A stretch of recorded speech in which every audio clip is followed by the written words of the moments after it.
دیکھیے ہماری بندگی جزوی ہے، نمازیں ہم پڑھ رہے ہیں، روزے ہم رکھ رہے ہیں، مسجدیں عالی شان بنائی ہیں، مدرسے بھی بہت بڑے بڑے بن گئے ہیں، واقعتاً اس میں کوئی شک نہیں، لیکن سوال یہ ہے کہ اوپر جو چھت ہے وہ تو کافرانہ ہے، قانون تو اللہ کا نہیں ہے، کتاب و سنت کے احکام تو نافذ نہیں ہے۔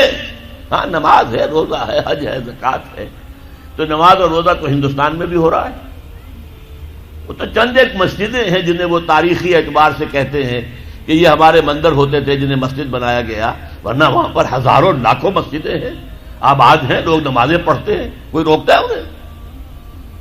ہم نے یہ ملک بنایا تھا کہ یہاں اسلام کا نظام قائم کریں گے۔ نماز تو آپ امریکہ میں جا کر پڑھیے، امریکہ کو کوئی اعتراض ہی نہیں۔ You have come here, you have purchased synagogues and churches and you have turned them into mosques.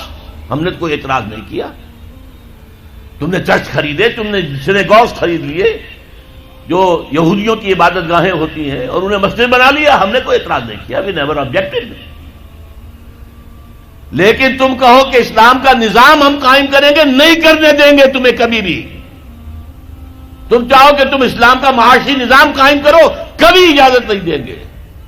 تم چاہو کہ اسلام کی معاشرتی اقدار کو تم قائم کرو، کبھی نہیں کرنے دیں گے۔ یہ ہے اس وقت جو ہمارے ساتھ پیش آ رہا ہے معاملہ، پورا مغرب اس پر اڑا ہوا ہے، اسلامی نظام کہیں نہیں آنے دیں گے۔ ہاں نمازیں پڑھو، ہمیں کوئی اعتراض نہیں، روزے رکھو، تم روزے 30 کی بجائے 100 رکھو، ہمارا کیا لیتے ہو؟ تمہاری کمزوری ہو جائے گی، ہم تو تمہیں لیبر اسی وقت دیں گے جب پورے 8 گھنٹے کام کرو گے ڈٹ کر، اس میں کوئی رعایت نہیں کریں گے تمہارے ساتھ۔ بہرحال سوال یہ ہے کہ میں کیا کروں، کوئی راستہ ہے؟ دیکھیے کنویں میں، اب آج کل تو وہ کنویں اس طرح کے ہیں نہیں، دیہات میں تو ہے، کنویں میں کتا گر گیا، بلی گر گئی، مردار ہے کنویں کے اندر، کنویں کا پانی حرام ہو گیا، نجس ہو گیا، لیکن آخر کو راستہ تو ہے نا بھائی، اتنا پہلے تو اس کتے کو یا اس بلی کی لاش کو نکال کے باہر پھینکو، اور پھر اتنے ڈول اور نکال کر باہر پھینک دو، پھر وہ پانی صاف ہے۔ اس کا کیا نام ہے؟ کفارہ۔ اسی طرح رمضان کا روزہ تھا، آپ سے صبر نہیں کیا گیا، اپنی بیوی سے ہم بستری کر بیٹھے دوپہر کے وقت، روزہ ٹوٹ گیا، اب کیا ہے؟ اس کی گناہ کی کوئی بدل بھی ہے؟ ہاں ہے، 60 روزے رکھو اب متواتر پے بپے، 60 روزے، تب کفارہ ہوگا اس گناہ کا، تم نے فرض روزہ توڑ دیا۔ ہاں اگر نفلی روزہ تھا تو توڑ دیا تو صرف اس کی قضا دینی ہوگی بس، فرض روزہ اسے توڑ دیا ہے تو اس کے لیے تو 2 مہینے کے 60 روزے پے بپے رکھنے پڑے۔ تو اب ہم جو کفر کے تحت زندگی گزار رہے ہیں اور اس اعتبار سے اللہ کی نگاہ میں ہم کافر ہیں، لیکن سوال یہ ہے کہ جائیں تو کہاں جائیں، کریں تو کیا کریں؟ نظام کفر کا ہے، قرآن کہتا ہے وَمَن لَّمْ يَحْكُم بِمَا أَنزَلَ اللَّهُ فَأُولَٰئِكَ هُمُ الْكَافِرُونَ۔ جو لوگ قرآن کی، اللہ کی اتاری ہوئی شریعت کے مطابق فیصلے نہیں کرتے وہی تو کافر ہے۔ کافر کسے کہتے ہیں؟ اقبال نے کہا نا، بتوں سے تجھ کو امید ہے، خدا سے نو امیدی، مجھے بتا تو صحیح اور کافری کیا ہے؟ تمہاری ساری امیدیں امریکہ کے ساتھ وابستہ ہیں، وہ مسئلہ طے کرا دے، وہ یہ کرا دے، وہ کرا دے، وہ معاملہ ہمارا، وہی تو سب سے بڑا چور وہی ہے، سب سے بڑا ڈاکو وہی ہے، سب سے بڑا اسلام کا مخالف وہی ہے، اور اسی کے پاس ہم جاتے ہیں۔ قرآن کا فتویٰ تو یہ کہ تم کافر ہو۔ ہاں انفرادی طور پر تم مسلمان ہو، اجتماعی طور پر قومی سطح پر تم کافر ہو۔ وَمَن لَّمْ يَحْكُم بِمَا أَنزَلَ اللَّهُ فَأُولَٰئِكَ هُمُ الْكَافِرُونَ۔ یہ 7واں رکوع ہے سورہ مائدہ کا، اور پھر فرمایا وَمَن لَّمْ يَحْكُم بِمَا أَنزَلَ اللَّهُ فَأُولَٰئِكَ هُمُ الظَّالِمُونَ۔ جو اللہ کے اتارے ہوئے قانون کے مطابق فیصلے نہیں کرتے وہی تو مشرک ہیں، اللہ کے حکم کو چھوڑ کے کسی اور کے حکم پر فیصلہ کر رہے ہو، اس سے بڑا شرک کیا ہوگا؟ اور تیسری مرتبہ فرمایا وَمَن لَّمْ يَحْكُم بِمَا أَنزَلَ اللَّهُ فَأُولَٰئِكَ هُمُ الْفَاسِقُونَ۔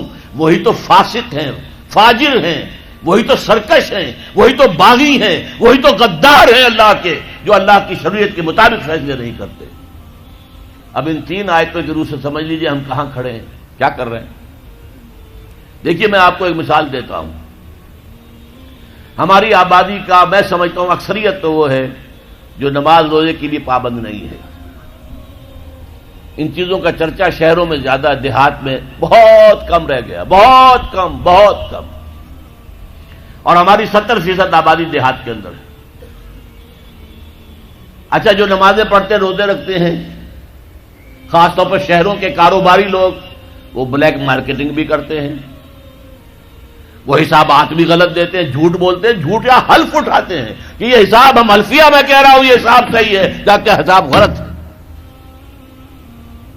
سودی کاروبار کرتے ہیں، اپنے کاروبار کو بڑھانے کے لیے سود کا قرضہ لیا ہے، سودی قرضہ لیا بینک سے، اپنی بلڈنگ بنانے کے لیے بہت بڑی قرضہ لیا ہے بینک سے. تو ان کی عبادت کیا ہوئی؟ وہ اس آیت کے ذیل میں آ گئے کہ نہیں؟ افتؤمنون ببعض الکتاب وتکفرون ببعض فما جزاء من يفعل ذلك منكم الا خزي في الحياة الدنيا ويوم القيامة يردون الى اشد العذاب وما الله بغافل عما تعملون. لیکن میں ان کو بھی چھوڑتا ہوں. فرض کیجئے ایک شخص ہے، نماز پڑھتا ہے پوری 5 وقتہ مسجد میں، رمضان کے روزے رکھتا ہے، اور بھی اللہ توفیق دیتا ہے ایام 20 کے روزے رکھ لیتا ہے، یا ہفتے میں 2 روزے رکھتا ہے، سوموار کے اور جمعرات کے وغیرہ، زکوٰۃ دیتا ہے، کاروبار بھی سارے حلال کر رہا ہے، حرام نہیں کر رہا، سود میں بھی براہ راست ملوث نہیں ہے، نہ پیسہ سود پہ اوپر بینک میں رکھ کر سود کھایا، نہ سود پر قرضہ لے کر کوئی اپنا کاروبار بڑھایا، نہ کوئی اپنا کارخانہ لگایا، نہ کوئی اپنی بلڈنگ اونچی بنائی.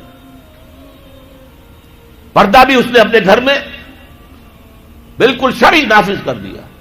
وہ اس پورے اسلام پر کاربند ہے جس میں وہ کاربند ہو سکتا ہے اس وقت، لیکن وہ اس قوم کا فرد ہے جو قوم اللہ کے فتوے کے مطابق کافر قوم ہے، جو اللہ کے فتوے کے مطابق مشرک قوم ہے، جو اللہ کے فیصلے کے مطابق فاسق و فاجر قوم ہے. قوم کے فرد تو ہم اسی کے ہیں. چور کا ہاتھ تو نہیں کاٹا جا رہا، ڈاکوؤں کو وہ سزا تو نہیں جا رہی سورہ مائدہ میں جو آئی ہے، ان کے ہاتھ اور پاؤں مقابل سم سے کاٹ دیے جائیں، یا یہ کہ انہیں ملک سے باہر دفع کر دیا جائے، قتلوا تقتیلا، ان کے ٹکڑے کر دیے جائیں. ڈاکوؤں کو کوئی سزا ملتی ہے ایسے؟ اول تو پکڑنے کا کیا سوال، پکڑ گئے تو رشوتیں دے کر چھوٹ جائیں گے. یہاں تو عدل بھی جو ہے خریدا جا سکتا ہے بڑے آرام سے، اور نہیں تو 4-6 مہینے جیل میں رہ لیں گے. وہاں بھی ان کا بڑا راج ہوتا ہے. جو ڈاکو ہوں ان کی تو ہیبت ہوتی ہے، جیل کے صدری خود ان سے ڈرتے ہیں، ساری چیزیں حرام ان کے پاس وہاں بھی پہنچتی ہیں، جیل کے اندر نکل آئیں گے. اللہ اللہ خیر صلی اللہ. کہیں شرعی سزا دی گئی کسی ڈاکو کو؟ یہاں ابھی تو یہ بڑی بحثیں چل رہی ہیں. حدود قوانین جو بنائے گئے تھے وہ بڑی جلدی میں بنائے گئے تھے، کچھ خلا اس میں رہ گئے ہیں، لیکن اصل میں جو لوگ شور مچا رہے ہیں وہ ہیں جو کہتے ہیں کہ یہ اسلامی سزائیں وحشیانہ ہیں. بے نظیر بھٹو کا کہنا ہے یہ وحشیانہ سزائیں ہیں، اللہ کی دی ہوئی سزائیں وحشیانہ ہیں. معاذ اللہ ثم معاذ اللہ ثم معاذ اللہ کلمہ کفر ہے.